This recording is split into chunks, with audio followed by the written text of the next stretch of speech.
Warga yang melihat kejadian ini sangat terkejut.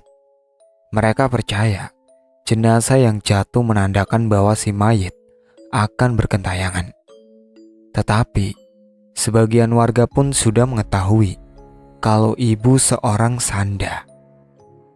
Entah siapa yang telah menyandung kakiku hingga terjatuh.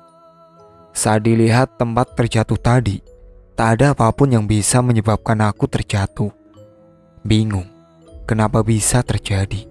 Warga yang melihat pun segera membantu mengangkat jenazah ibu menuju kamar untuk dikafani. Iya, memang kami semua mengkafani ibu di kamarnya. Asifah yang tadinya bersama salah satu tetangga, kini mengikutiku masuk ke kamar ibu. Saat kami sedang sibuk mengkafani ibu, Asifah terus menarik-narik bajuku sambil berkata, "Mah, Nek Tiwar." Aku benar-benar tak mengerti apa yang dikatakan Asifah. Karena sibuk ikut membantu mengkafani, aku kira Asifah mengatakan neneknya sudah meninggal. Ternyata dugaanku salah. Asifah terus mengoceh tanpa henti karena merasa terganggu. Aku meminta Asifah untuk tidak berisik, tetapi dia terus menunjuk keluar jendela. Saat ku ikuti arah yang ditunjuk Asifah, begitu terkejutnya melihat apa yang ada di luar sana. Dadaku berdegup kencang, tubuh gemetaran. Suara tercekat di tenggorokan. Apa yang kulihat di luar sana? Ibu. Iya, ibu sedang berdiri memandang ke arah rumah ini. "Umi!" Tanpa sadar aku berteriak. Umi terkejut dan langsung menghampiriku. "Ada apa?" tanya Umi. Ibu Umi, ibu ada di luar sana berdiri memandang ke arah rumah ini," bisikku. Umi pun ikut memandang ke arah yang kutuju. Tetapi sosok ibu sudah tidak ada di sana. "Dengar, akan kita cari tahu kenapa ibu mertuamu bisa seperti ini. Kasihan dia." Umi menggandengku agar menyelesaikan pengkafanan ibu. Benar, aku akan mencari tahu sebab kenapa ibu bisa meninggal dan menjadi sanda. Karena tidak mungkin orang sebaik ibu, rohnya bisa bergentayangan. Setelah selesai dikafani, kemudian ibu disolatkan di musola. Sebelum jenazah turun dari rumah, kedua kakak Bang Iwan datang. Tak ada sedikit kesedihan pun terpancar dari wajah mereka. Bahkan terkesan cuek. Saat ditanya pun, mereka tak menjawabnya. "Nak, ikut menyolatkan ibumu ke musola?" tanya Pak Ustadz. "Nanti saya menyusul," jawab Bang Andi ketus. Mereka masuk tanpa permisi lagi ke dalam rumah. Bang Iwan yang melihat pun merasa geram dan ingin menyusul mereka. Akan tetapi, Pak Ustadz menahan langkahnya agar tidak terjadi keributan. "Dasar tak punya sopan santun," terdengar beberapa warga mengoceh, sedangkan mereka yang diomongin tetap tak peduli dan terus melanjutkan langkahnya menuju kamar yang biasa ditempati. Aku hanya menggeleng melihat kelakuan anak-anak ibu. Kalau memang benci sama ibu, sebaiknya tidak usah datang sekalian, agar tidak membuat malu keluarga. Selesai disolatkan, jenazah ibu segera dibawa ke pemakaman umum yang tidak jauh dari rumah. Melihat rombongan sudah menuju ke pemakaman, aku menawarkan pada Kak Ima untuk ikut atau tidak. Aku pun menemuinya di kamar. "Kak, Bang, ikut ke pemakaman ibu nggak?" tanyaku pada mereka. "Enggak, kubur aja sana. Mati kau bikin malu aja," ucap Kak Ima. Aku yang mendengar ucapannya hanya menggeleng kepala. Tanpa disadari, ternyata Bang Iwan sudah berada di belakangku. "Jaga bicaramu Kak Ima. Bagaimanapun dia adalah ibu kita. Dia yang telah melahirkan kita," geram Bang Iwan. "Alah, gak malu punya ibu yang matinya jadi sanda." Plak! Sebuah pukulan tiba-tiba mendarat di pipi Kak Ima. Dia tak terima diperlakukan seperti itu oleh adiknya sendiri, Iwan. Kurang ajar kamu, Iwan. Berani sama kakakmu sendiri, teriak Kak Ima, yang membuat para pelayat lainnya berkumpul menyaksikan pertengkaran itu. Sudah, bikin malu kalian, bentak Umi yang datang tiba-tiba. Tidak sayangkah sama ibu kalian sendiri? Pasti almarhumah akan menangis melihat pertengkaran kalian. Gak usah malu. Kita semua tidak tahu apa penyebab beliau jadi seperti ini. Jangan ambil sisi negatif terus. Ambillah sisi positifnya. Panjang lebar Umi menceramai kami semua. Cepat, hadiri pemakaman ibu kalian. Belum dikubur, kalian sudah bertengkar seperti ini. Tidak mempunyai adab sama sekali. Umi marah dan meninggalkan mereka sembari menarik tanganku. Aku benar-benar tidak mengerti dengan pemikiran anak-anak ibu. Mereka membenci tanpa tahu penyebabnya. Melihat perlakuan mereka atas kepergian ibu ini, aku akan mengungkap semua tentang masa lalu ibu. Bagaimana bisa ibu meninggal menjadi sanda dan apa penyebabnya, agar anak-anak ibu tidak lagi memendam kebencian disebabkan kabar tentang sanda ini. Aku dan Umi sudah berada di pemakaman, tetapi kedua kakak iparku tidak ada di tempat untuk ikut penguburan jasad ibu. Sungguh menyesal mengabari mereka tentang ibu. Mereka tak ada hormatnya sama ibu sendiri. Saat pemakaman, tak ada hal aneh yang terjadi. Hanya terdengar suara burung buak yang saling bersahutan. Aku tahu kalau burung itu adalah burung yang memberitahukan kalau ada makhluk halus berada di sekitar. Pemakaman itu lancar, akan tetapi saat akan meninggalkan pemakaman, terjadi hal yang mengejutkan. Kuburan ibu amblas dan terdapat lubang besar di sana. Aku menangis menyaksikan itu semua. Kenapa orang sebaik ibu bisa mengalami tragedi seperti ini? Pak Ustadz meminta para penggali makam untuk menimbun kembali tanah di atas makam ibu. Setelah selesai, kami semua pulang ke rumah. Maaf Pak Ustadz, apakah Pak Ustadz mendengar selentingan tentang arwah ibu yang penasaran di kampung kita? Tanya Bang Iwan. Mendengar sih, Pak Ustadz menjawab dengan santai. Tolong ibu Pak Ustadz, kasihanilah kami, ujarku memohon. Itu jin korin yang jahat, yang ingin membuat nama ibumu tercemar. Nanti saya akan berusaha menalak kematian ibumu, agar roh jahat itu tidak berkeliaran mengganggu warga. Kami terus melangkah pulang ke rumah. Sesampainya di rumah, terjadi keributan di sana. Kak Ima dan Kak Mei, istri Bang Andi, seperti kesurupan. Mereka mengacak-acak rumah dan berteriak histeris. Kami yang melihat segera berlari dan mencoba menangkap tubuh mereka agar tidak melukai orang lain. Pak, tolong pegang tubuh mereka berdua, biar saya yang akan mencoba mengeluarkan makhluk itu, pinta Pak Ustadz. Warga pun langsung memegang tangan dan kaki Kak Mei dan Kak Ima.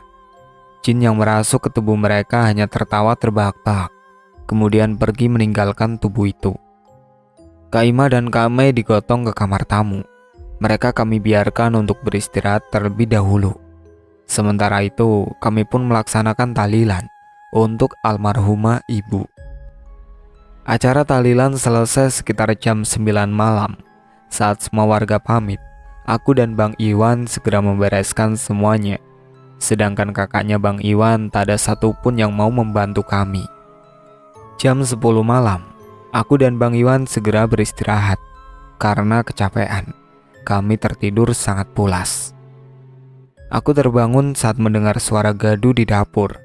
Saat melirik jam di dinding, waktu menunjukkan pukul 2 dini hari. Aku pikir itu adalah Kak Ima dan Kak Mei, karena tadi malam mereka belum sempat makan. Terasa berat mata ini untuk dibuka, dengan memaksakan diri menuju ke dapur untuk memastikan siapa di sana. Sesampainya di dapur, aku hanya melihat Kak Mei duduk sendiri di sana. Sepertinya dia sangat lapar. Terlihat dengan cara dia makan dengan sangat tergesa-gesa. Aku pun mendekatinya untuk mengatakan makannya jangan seperti itu. Takutnya tersendak. Saat akan menggapai pundak Kak Mei, terdengar suara jeritan melengking dari dalam kamar. Aku sangat terkejut dan berniat membawa Kak Mei untuk melihat siapa yang menjerit itu. Namun, tiba-tiba sosok Kak Mei sudah tak ada yang tadi duduk di meja makan. Aku melongo dan seketika bulu kuduku meremang. Lalu, siapa tadi yang duduk sendiri sedang makan? Dan siapakah yang berteriak? Dengan langkah 1000 aku kembali masuk ke kamar. Beruntung saja Bang Andi dan Bang Iwan yang tidur di ruang tengah, tepatnya di depan kamar, tidak terinjak. Tetapi mengapa mereka tidak terbangun saat terdengar suara jeritan itu? Aku tak ambil pusing siapa yang menjerit tadi. Aku langsung masuk ke kamar. Di kamar, aku juga tidak menemukan Asifa tidur di ranjang. Kemana Asifa? Bukankah pintu kamar tidak terbuka? Aku kalut dan berteriak memanggil Bang Iwan, tetapi suaraku tercekat. Suara itu tak bisa keluar. Bagaimana bisa aku seperti ini? Karena suara teriakanku tidak bisa keluar, aku pun langsung menuju keluar untuk membangunkan Bang Iwan. Kuguncang tubuh Bang Iwan sekeras mungkin agar terbangun dan cepat mencari Asifa yang hilang. Akan tetapi, tak ada sedikit pun reaksi pada diri Bang Iwan. Dia terus saja terlelap tanpa merasa terganggu. Aku semakin kebingungan, kini mencoba lagi untuk membangunkan Bang Andi. Tetapi sia-sia. Bang Andi pun tak merespon saat kubangunkan dirinya. Aku kembali ke kamar, berharap ini semua dalam mimpi, dan Asifa masih tertidur di ranjang. Akan tetapi, saat masuk kamar, aku terkejut dengan apa yang terlihat dengan mata kepalaku sendiri. Jantungku berdegup kencang, bibirku terasa keluh untuk berteriak. Di sana, di sudut kamar itu. Ibu, pekiku tertahan. Terlihat ibu sedang menyusui Asifa. Ngeri, aku merasa sangat ngeri melihat itu semua. Asifa disusui oleh hantunya ibu. Memang, dulu sebelum ibu meninggal, Asifa emang sering menyusu sama ibu. Walau tak ada air susunya, kalau bahasa kami, menggulat. Karena Asifa sangat dekat sekali dengan neneknya. Namun kali ini aku merasa ngeri dan merasa jijik karena ibu sekarang sudah meninggal dunia. Ibu, tolong kembalikan Asifa pada kami. Ucapku penuh gemetaran. Ibu memandangku sangat tajam, tidak mengerti apa maksud tatapan itu. Yang aku takutkan, ibu akan membawa Asifa. Perlahan dalam hati terus kulafatkan ayat-ayat suci semampuku yang aku bisa. Ibu terus memandangku, lalu meletakkan Asifa di atas tempat tidur. Dengan gemetaran, perlahan ku melangkah mendekati Asifa. Saat tubuhnya disentuh, terasa dingin dan berlendir. Spontan saja aku berteriak memanggil Bang Iwan. "Bang, cepat kemari!" teriakku dengan keras sekali. Entah kenapa, Bang Iwan langsung menerobos masuk bersama kakak-kakaknya. "Ada apa, Indri? Kok kamu teriak kenceng banget di tengah malam begini?" Bang Iwan terlihat cemas. "Tahu nih, gak tahukah ini masih dini hari?" sewot Kak Ima. Aku masih shock dengan kedatangan ibu, tetapi aku tak ingin mereka tahu dan tambah membenci ibu. "Ini tadi Asifa gak ada di kamar saat aku kembali dari toilet." Aku berbohong, walau dengan terbata-bata. "Alah, kamu tuh gak lihat aja. Atau jangan-jangan tadi hantu ibu yang mengambilnya. Kan Asifa dekat banget sama ibu," ujar Kak Mei, istri Bang Andi, dengan sinisnya. Aku melotot tajam padanya, walau kenyataan apa yang dikatakan Kak Mei benar adanya. Akan tetapi, aku tetap menyimpan semua itu agar nama baik ibu tetap terjaga. Jin Korin jahat itu ingin merusak reputasi ibu sebagai guru mengaji. "Kak, tolong jaga mulutnya. Walau bagaimanapun beliau adalah ibu mertua kita." ucapku penuh tekanan. Kame dan Kaima pun berlalu pergi. Masih sempat kata yang tidak mengenakan keluar dari mulut mereka. Gak level punya ibu seorang hantu. Ketus mereka disertai cekikikan. Aku hanya mengurut dada melihat perlakuan itu. Tekadku sudah bulat. Aku harus meminta bantuan Pak Ustadz untuk menalak ibu agar jiwa yang sudah mati tidak bangkit kembali. Selain itu aku juga harus mencari sebab musabab kenapa beliau bisa meninggal setragis ini. Saat matahari sudah bersinar seujung tombak, aku sudah berberes-beres membersihkan dapur dan menyiapkan sarapan pagi. Selanjutnya aku membersihkan kamar ibu, karena siang nanti semua kakak ipar akan pulang ke rumah mereka masing-masing. In, sarapan udah siap. Kami hari ini akan pulang. Kaima bertanya dengan wajah sinis. Ya Allah, aku sebagai tuan rumah, tapi diperlakukan seperti pembantu oleh kakak iparku. Gumamku lirih, sembari mengelus dada. Iya kak, sudah siap di atas meja makan. Aku mau membersihkan kamar ibu dulu, sahutku. Kalau nanti ada barang berharga, cepat beritahu kami. Kaima lalu menuju dapur untuk sarapan bersama yang lainnya. Sudah urusan harta nomor 1, mereka menerimanya. Ucapku lirih, gemes dengan sikap mereka. Membersihkan kamar ibu tidak memakan waktu lama, karena ibu juga orang yang suka kebersihan. Hanya tempat-tempat penting dan tak terjangkau yang aku bersihkan. Lemari pakaian ibu pun aku rapikan, sekaligus menyiapkan pakaian yang harus disedekahkan untuk amal ibu. Tak banyak pakaian yang tersimpan, sebab ibu memang tidak menyukai penumpukan barang. Beliau lebih suka memakai pakaian yang sama, karena kata beliau takut dengan hisab barang tersebut di akhirat. Saat sedang membersihkan lemari ibu, aku menemukan sesuatu di laci bagian bawah lemari. Apa ini? Aku bertanya dalam hati, dan mengambil sebuah buku seperti album foto, berukuran sedang dan tebal, namun sudah usang.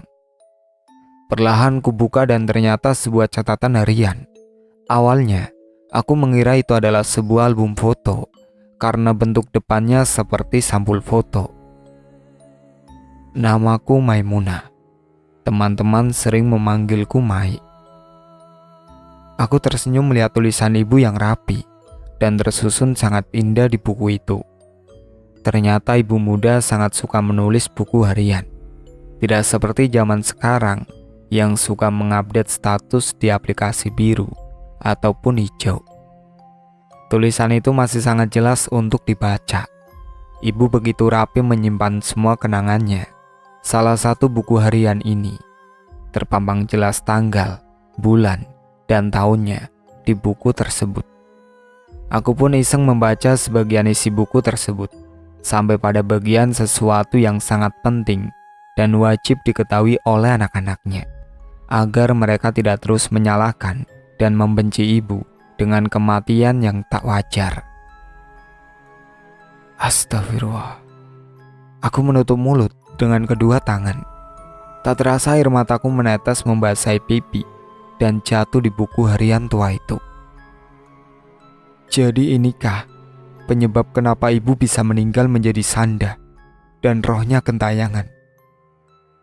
Aku harus memberitahukan ini kepada mereka, bisikku lirih. Ku hapus air mata dengan jemari dan langsung menemui kakak Bang Iwan yang berada di ruang tamu. Mungkin mereka sudah selesai menyantap sarapannya. Bang Andi, Kak Imah, kalian semua harus tahu kenapa ibu bisa meninggal seperti ini. Ibu menuliskan ceritanya di buku usang ini, ucapku sembari memperlihatkan sebuah buku harian tua. Apa maksudmu? Tanya Bang Andi. Kalau kalian tidak membaca buku ini, kalian pasti akan menyesal telah membenci ibu selama ini. Air mataku kembali jatuh. Teringat saat mereka tidak ada seorang pun yang mau menjaga ibu hingga akhir hayatnya.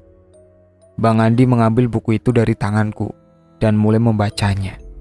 Karena buku itu menceritakan masa-masa ibu waktu dulu.